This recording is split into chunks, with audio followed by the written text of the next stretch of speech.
جس میں بہت بڑے بڑے ماڈرن جو آج کے پرنسپلز، وہ پرنسپلز طے کیے گئے تھے.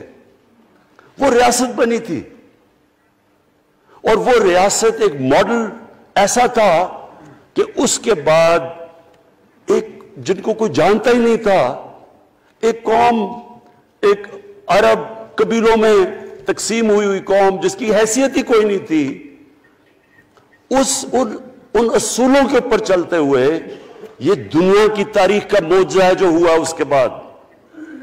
یہ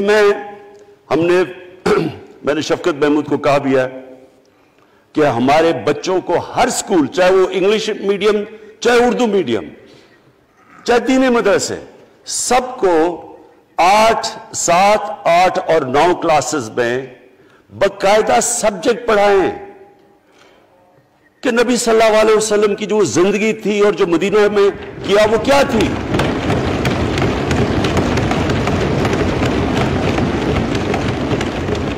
تاکہ ان کو پتہ چلے کہ اس ملک کا مقصد کیا تھا. بڑے لوگ جو پاکستان نہیں چاہتے تھے وہ کیا کہتے تھے؟ وہ کہتے تھے کہ پاکستان تو بن گیا تو آپ نے تباہ، جو مسلمان ہندوستان میں رہ گئے ان کو آپ نے سیکنڈ کلاس سٹیزن بنا کے چھوڑ دیا. آج بیچارے مسلمانوں سے کیا ہو رہا ہے وہاں؟ تو وہ لوگ کہتے ہیں کہ اگر پاکستان نہ بنتا تو مسلمانوں کی زیادہ طاقت ہونی تھی. ایک ہندوستان میں اس طرح مسلمانوں کا برا حال نہیں ہونا تھا جو آج ہے. یہ ایک آرگیومنٹ دی جاتی ہے. اور اگر ہم پاکستان کو جس مقصد کے لیے بنا تھا اگر ہم ادھر نہیں لے کے جائیں گے تو وہ ٹھیک کہہ رہے ہیں. یہ تو نہیں تھا کہ وہاں ٹاٹا برلا تھے جو اربوں پتی اور یہاں یہ شریف اور زرداری اربوں پتی بن جائے، اس لیے تو نہیں پاکستان بنا تھا. یہ بڑی ہمیں ری الائن کرنا چاہیے اپنے نظریے کی طرف. ہمیں اپنا رخ چینج کرنا چاہیے واپس کہ یہ بڑا عظیم خواب تھا پاکستان کا. اور وہ جو تاریخ تھی، وہ جو اصول انہوں نے سیٹ اپ کیے، جن لوگوں کی حیثیت ہی نہیں تھی، یہ تاریخ کا حصہ ہے کہ اس کے بعد انہوں نے دیکھتے دیکھتے 15، 20، 30 سالوں کے اندر دنیا کی امامت کی. صرف امامت ہی نہیں کہ وہ تو منگولیوں نے بھی دنیا بڑی جلدی سے فتح کر لی تھی. چنگیز خان نے بھی بڑی جلدی اس کی فوجوں نے فتح کر لی تھی. 100 سال کے بعد وہ ختم ہو گئے تھے. انہوں نے ایک دنیا کی عظیم سیویلائزیشن، جو ٹاپ سائنٹسٹ تھے، سارے دنیا کے ٹاپ سائنسدان، ایک عظیم کلچر. اور سب سے بڑی بات جو میں یہ کہنا چاہتا ہوں، انہوں نے اخلاقیات، ایک مورل سٹینڈرڈ سیٹ کی دنیا میں. جب مسلمان گئے انڈونیشیا اور ملیشیا، وہاں تو کوئی مسلمان کی فوج نہیں گئی، وہاں تو کوئی تلواروں سے نہیں فتح کیا. مسلمان تاجروں کا وہاں کردار دیکھ کے لوگ حیران ہو گئے کہ یہ کون لوگ آئے ہیں جو بالکل ان کی مورالٹی ایسی، نہ وہ کوئی دغا بازی کرتے تھے، نہ وہ کوئی دھوکہ دیتے تھے، اپنی زبان پہ کھڑے ہو جاتے تھے. لوگ ان سے امپریس ہو گئے کہ کون سی قوم ہے. دیکھیں اسلام ہم غلط فہمی میں ہیں، یہ سمجھتا ہے کہ جی تلوار سے اسلام پھیلا تھا. اسلام پھیلا تھا کہ وہ ایک انسان کے کیریکٹر کو ریفارم کرنے آیا تھا. ہم جب اللہ سے مانگتے ہیں، ہم نماز میں ایک ہی چیز مانگتے ہیں کہ اللہ ان کے راستے پہ لگا جن کے تو نے نعمتیں بخشی، ان کے نہیں جو غلط تباہی کے راستے پہ چلے گئے. صرف نماز میں ہم یہ چیز مانگتے ہیں، ہر روز ہم پڑھ کے یہ مانگتے ہیں. یہ 2 راستے ہیں، ایک ہے تباہی کا راستہ، ایک ہے عظمت کا راستہ. نعمتیں کس کو بخشیں؟ اللہ کے پیغمبروں کو. اور جو دنیا کا سب سے عظیم انسان، جو دنیا کا سب سے عظیم لیڈر، جس کو اللہ نے سب سے زیادہ نعمتیں بخشیں، ہمارے نبی صلی اللہ علیہ وسلم. نہ کبھی اس طرح کا انسان آیا ہے، نہ کبھی آ سکتا ہے. تو ہمیں راستہ بتایا کہ ایک ان کا راستہ ہے اور ایک دوسرا راستہ ہے، تباہی کا راستہ ہے. اور وہ جو ان کے راستے پہ چلتا گیا وہ ایک عظیم انسان بنتا گیا. ایک کتاب ہے، میں اپنے لوگوں کو ریکمینڈ بھی کرتا ہوں، کہ دی عرب کانکویسٹ، وہ پڑھنے والی کتاب ہے. اس میں بتاتے ہیں کہ جب مسلمان ایک دم دیکھتے دیکھتے دنیا میں پھیل گئے تو کوئی ایک آدمی نہیں تھا. ایک تو بڑے عظیم سپہ سالار تھا خالد بن ولید، لیکن وہ جو بھی بنتا تھا وہ جنرل عظیم بن جاتا تھا. وہ اس کتاب کے اندر لکھی انگریز نے ہے. وہ کہتے ہیں اس کی کوئی ایکسپلینیشن نہیں ہے کہ یہ کیسے ساری دنیا پہ چھا گئے. نہ ان کے پاس کوئی لیٹسٹ ویپنز تھے، ایک طرف رومنز تھے، دوسری طرف پرشینز تھے، وہ تو سپر پاورز تھے، ہتھیار تو ان کے پاس تھے. نہ ان کے پاس ہتھیار، نمبرز میں بھی وہ زیادہ تھے، ان کی فوجیں بھی زیادہ تھیں، لیکن وہ ساری دنیا پہ پھیل گئے اور ایک ایسا سویلائزیشن بنا کہ زیادہ تر تو مسلمان نہیں تھے، وہ بھی ان کو مانتے تھے، کیونکہ ان کی اخلاقیات، ان کا عدل اور انصاف کا نظام، ان کا کیریکٹر، اس کی وجہ سے لوگ آئے ہیں. یہاں جو ہندوستان میں اسلام پھیلا ہے، یہ ہمارے جو بڑے بڑے بزرگ تھے، داتا صاحب، بلے شاہ، نظام الدین اولیاء اور بابا فرید، یہ لوگ تھے. ان کو لوگ دیکھ کے، ان کے کردار سے، ان کے انٹلیکٹ، انسانیت سے لوگ مسلمان ہوئے. تو ہم آج، میں جو یہ سینٹ الیکشن ہوا ہے، میں اپنی قوم کو یہاں، یعنی مجھے شرمندگی ہوتی ہے اسپیکر صاحب کہ ہم وہ کدھر وہ خواب اور کدھر بکرا منڈی بنی ہوئی ہے ایک لوگوں کو خریدنے کے لیے سب کے سامنے.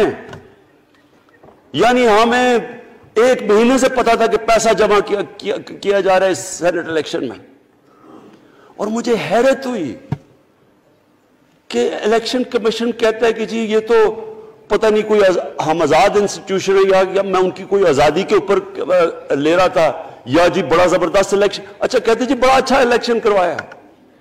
یہ مجھے اور اس سے تو مجھے اور صدمہ ہوا ہے کہ اگر یہ الیکشن اچھا آپ نے کروایا ہے تو پتہ نہیں برا الیکشن کیا ہوتا ہے.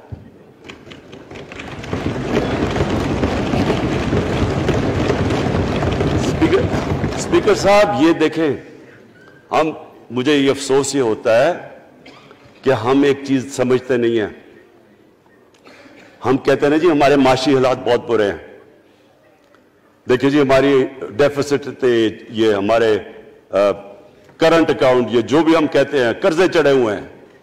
یہ جو قرضے چڑھے ہوئے ہیں یہ ایک بیماری کے سمٹمز ہیں. بیماری کچھ اور ہے. اخلاقی طور پہ ہماری قوم کو تباہ کیا ہے، پھر معاشی تباہی آتی ہے. آج مجھے ایک ملک کا بتا دیں جس کی اخلاقیات اوپر ہو، جن کے مورل سٹینڈرڈز اوپر ہوں اور وہ غریب ہو.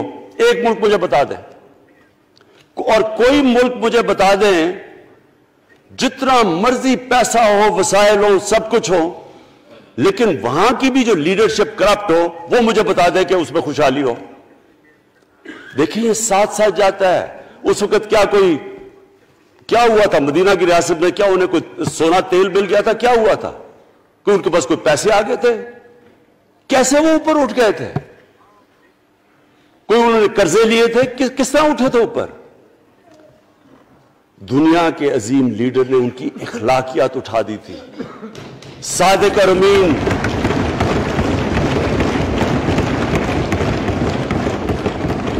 ایک قوم، انہوں نے ہمیں بتایا. ہمیں قرآن میں اللہ حکم کرتا ہے کہ ان کی سنت پہ چلو. اللہ جب ہمیں کہتا ہے ان کی سنت پہ چلو، کیا ہم اللہ کو کوئی فائدہ پہنچا سکتے ہیں؟ ہماری بہتری کے لیے کہتا ہے. قرآن شریف میں سب کچھ ہماری بہتری کے لیے اللہ نے، یہ تمہارے لیے بک آف گائیڈنس ہے ہمیشہ کے لیے، اور یہ ہماری بہتری کے لیے ہے. تو وہ جب ہمیں کہتا ہے کہ نبی صلی اللہ علیہ وسلم کے راستے پہ چلو، وہ ہماری بہتری کے لیے کہتا ہے. اور میں، جس نے اس عمر میں ساری دنیا دیکھ لیا ہے، اسپیکر صاحب میں آپ کو بتاؤں، مجھے تکلیف ہوتی ہے دیکھ کے. جب میں یہ مغربی ملکوں میں جاتا ہوں، اسکینڈینیویا میں، سوئٹزرلینڈ میں، آپ وہاں کے اخلاقی سٹینڈرڈز دیکھیں، ان کی مورل سٹینڈنگز دیکھیں، شرم آئے گی آپ کو کہ جو ہمارے ملک میں ہو رہا ہے. اور یہ جو سینٹ کا الیکشن ہوا ہے، آپ کو افسوس ہوگا کہ ہم وہ کس کی امت ہیں ہم؟ کس کی امت ہیں؟ کس کے نام پہ پاکستان کا مطلب کیا؟ لا الہ الا اللہ، اس پہ یہ ہمارا ملک بنا تھا۔ اور آج دیکھیں ایک کرپٹ آدمی، دنیا میں ثابت کیا ہوا کرپٹ آدمی آصف زرداری، دنیا میں اس کے اوپر لکھا ہوا کہ مسٹر 10%، مضمون لکھے ہوئے ہیں، فلمیں بنی ہوئی ہیں اس کے اوپر، اور اس ملک میں لوگ کہیں جی ایک زرداری سب پہ بھاری، کیا کہ وہ رشوت دیتا تھا اس لیے سب پہ بھاری ہو گیا؟ کیا یہ ہمارا ملک؟ دوسری طرف دیکھیں، دوسری طرف یہاں بیٹھے ہوئے ہمارا لیڈر نواز شریف، اور نواز شریف ایک ڈاکو، ملک کو 30 سال سے لوٹ کے ملک سے باہر بھاگا ہوا ہے، جھوٹ بول کے باہر بھاگا ہوا ہے، سارے ملک کے سامنے ہمیں کیبنٹ میں ہمیں 6 گھنٹے میں بتایا جی اس کو یہ بھی بیماری ہے، اس کو یہ بھی بیماری ہے، اس کو یہ بھی بیماری ہے، وہ شاید وہ جہاز پہ بھی نہ چڑھ سکے، وہ شاید مر جائے گا۔ شیرین کے آنسو آ گئے کیبنٹ میں، اور شیرین کے آنسو آنے آسان کام نہیں ہے اسپیکر صاحب۔ تو ہم نے اس کو وہاں جیسے وہ جہاز پہ چڑھا، جیسے وہاں گیا وہ ایک دم ہی تبدیل، اور آج وہاں جا کے تقریریں کر رہا ہے، وہاں بیٹھ کے اسکیمیں کر رہا ہے، وہاں بیٹھ کے پلاننگ کر کے جی اسے اتنا پیسہ دو، ادھر پیسہ کھلاؤ۔ ساری ان کی ایک کوشش ہے، جب سے ہم 2.5 سال سے حکومت آئی ہے، یہ سارے بڑے بڑے ڈاکو اکٹھے ہو کے یہ سمجھ رہے ہیں کہ عمران خان کو کرسی کا اتنا شوق ہے کہ اس کے اوپر اتنا پریشر ڈالو کہ یہ جی ہمیں جس طرح جنرل مشرف نے NRO دیا تھا یہ بھی دے دے گا۔ جنرل مشرف، فوج اس کے نیچے، عدلیہ اس کے کنٹرول میں، ساری کیونکہ میں ادھر ممبر پارلیمنٹ تھا اپوزیشن نہ ہونے کے برابر، جو اپوزیشن کے اندر جو مین آدمی تھا فضل الرحمان، وہ اس کے ساتھ ملا ہوا تھا، وہ 2 نمبر ہمیشہ سے تھا، رائٹ۔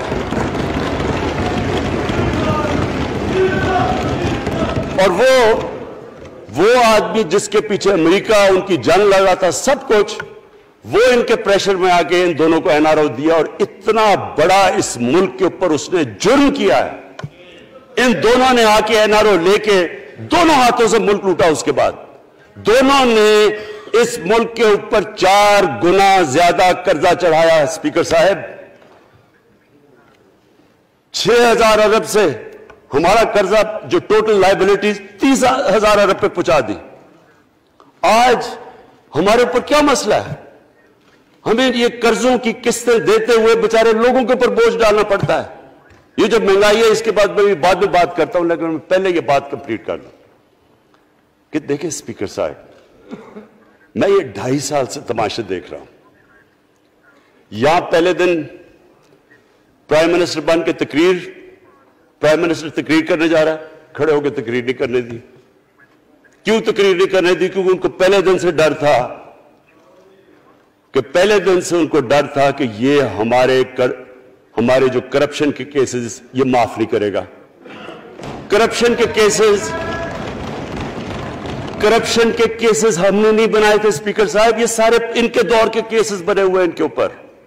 آپس میں تو ان کا مکمکا تھا، اپنا نیب کا چیئرمین آپس میں مل کے کیسز ان کے بند کر رہا ہے۔ عدلیہ اس وقت کی عدلیہ وہ ان کے ہاتھ میں تھی، ان کو تو مسئلہ ہی کوئی نہیں تھا۔ وہاں $60 ملین آصف زرداری کا سوئٹزرلینڈ میں پڑا ہوا ہے، وہ جج کہہ رہا ہے کہ واپس لے کے آؤ۔ وہ یوسف رضا گیلانی جو یہاں سے سینیٹر بنا ہے، وہ پاکستان کا $60 ملین پڑا ہوا ہے سوئٹزرلینڈ میں، وہ جج کہہ رہا ہے کہ واپس لے کے آؤ۔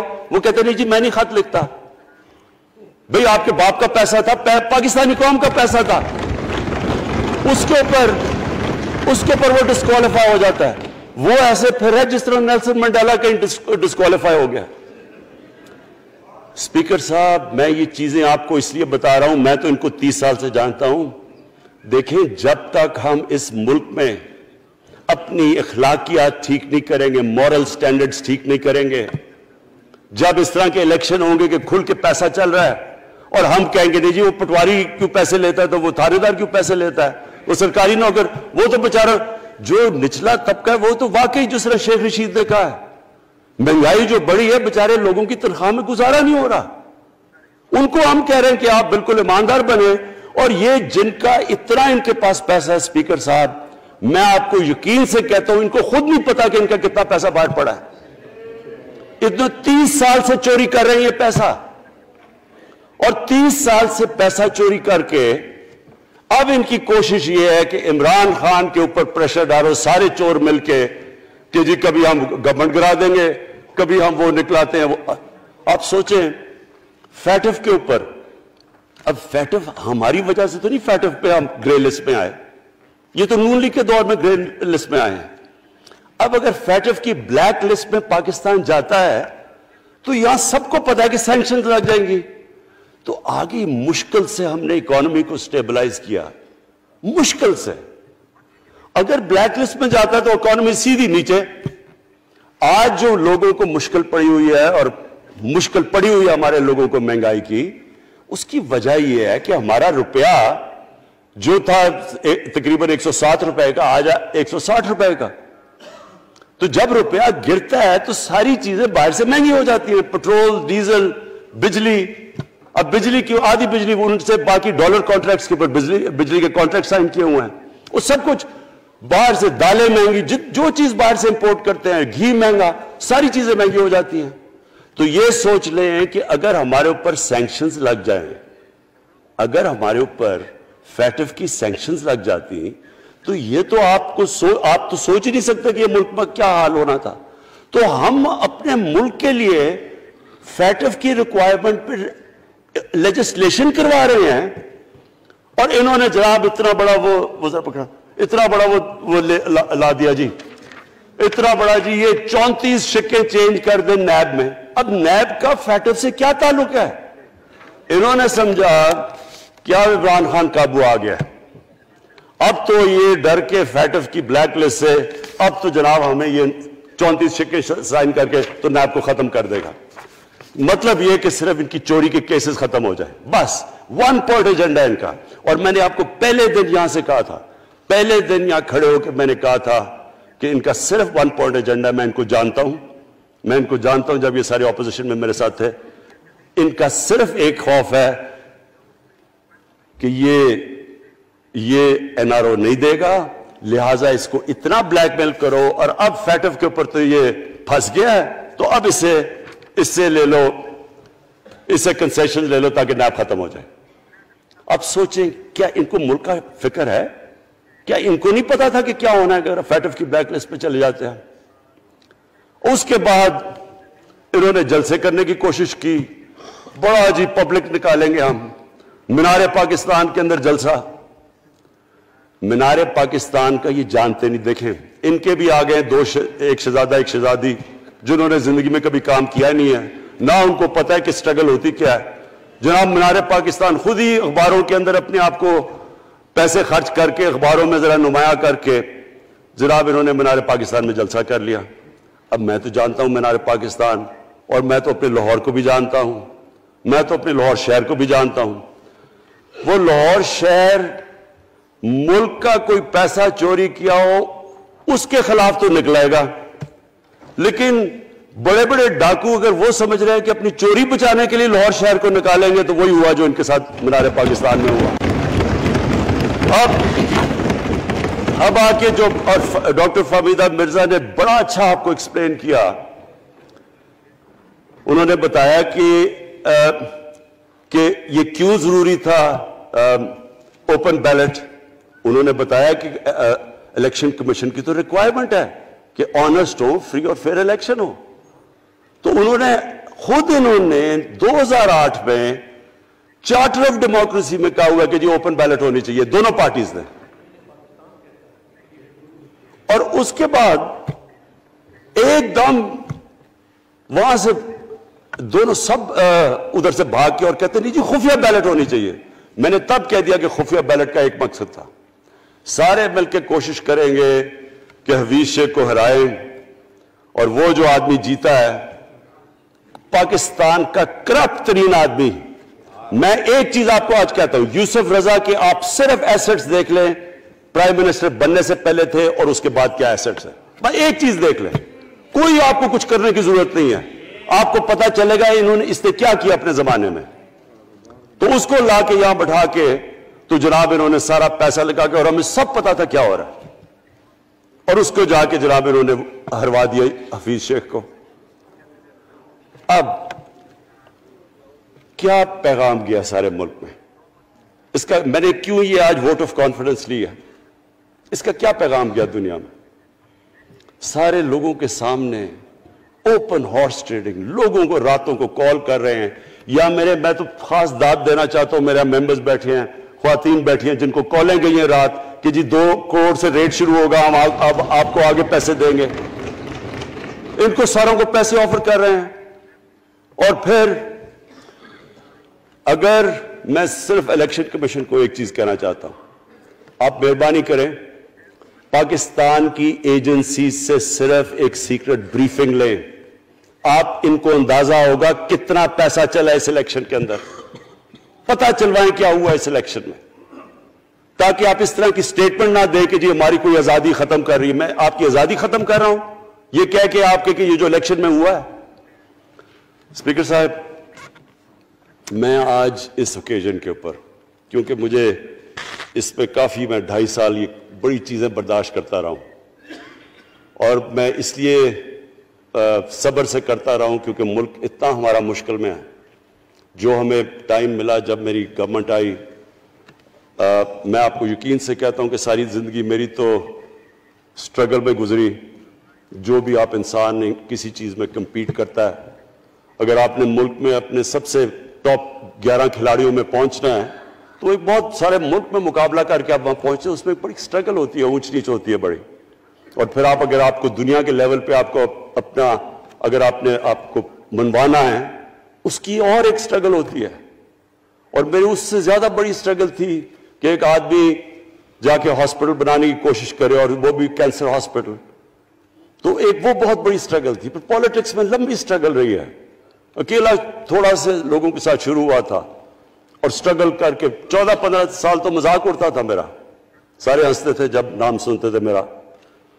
تو ایک سٹرگل کر کے یہاں پہنچا ہوں. جو یہ 2.5 سال میں اسپیکر صاحب میں نے سٹرگل کی ہے, یہ میری زندگی کی سب سے مشکل سٹرگل تھی. اور کیوں مشکل تھی؟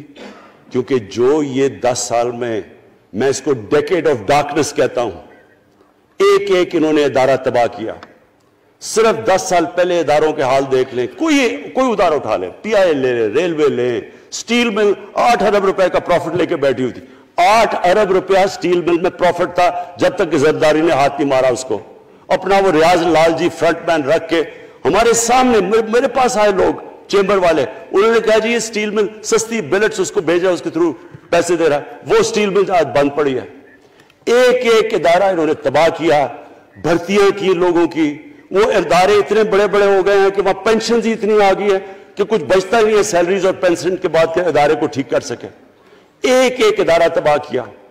ملک کا سب سے بڑا جو کرنٹ اکاؤنٹ ڈیفیسٹ, جس کے اوپر سارا پریشر پڑتا ہے, اگر آپ کا کرنٹ اکاؤنٹ یعنی کہ ڈالر زیادہ ملک سے باہر جا رہے ہیں اور کم اندر آ رہے ہیں, تو پریشر روپے پہ پڑتا ہے, وہ گر جاتا ہے. تو وہ میں آپ کو بتا, جب روپیہ گرتا ہے تو غربت پھیل جاتی ہے ملک میں. تو سب سے بڑا current account deficit, fiscal deficits جو کہ آپ کی آمدنی اور خرچے, وہ بڑا ڈیفیسٹ. سارے ادارے خسارے میں.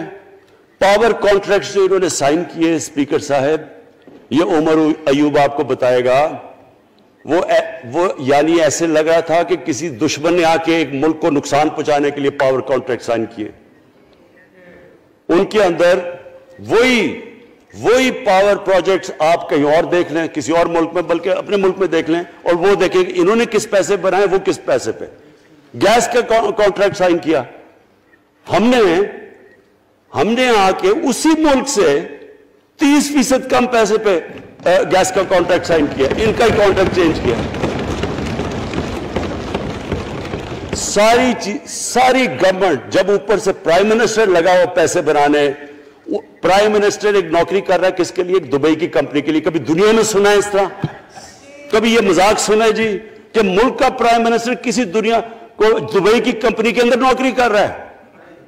ادھر سے یہاں ڈیفنس منسٹر, ان کا فورن منسٹر, وہ دبئی کی کمپنی سے نوکری کر رہا ہے. اور وہ ایک انٹیریئر منسٹر، وہ کوئی سنا ہے سنتری بنا ہوا تھا کسی سعودی عربیہ کی کمپنی میں، مجھے نہیں پتا. کبھی یہ سنا ہے یہ ملک سے کسی ملک سے ایسا مذاق ہوا ہے؟ یہ سارے طریقے تھے اس ملک سے پیسہ منی لانڈر کر کے باہر لے جانا.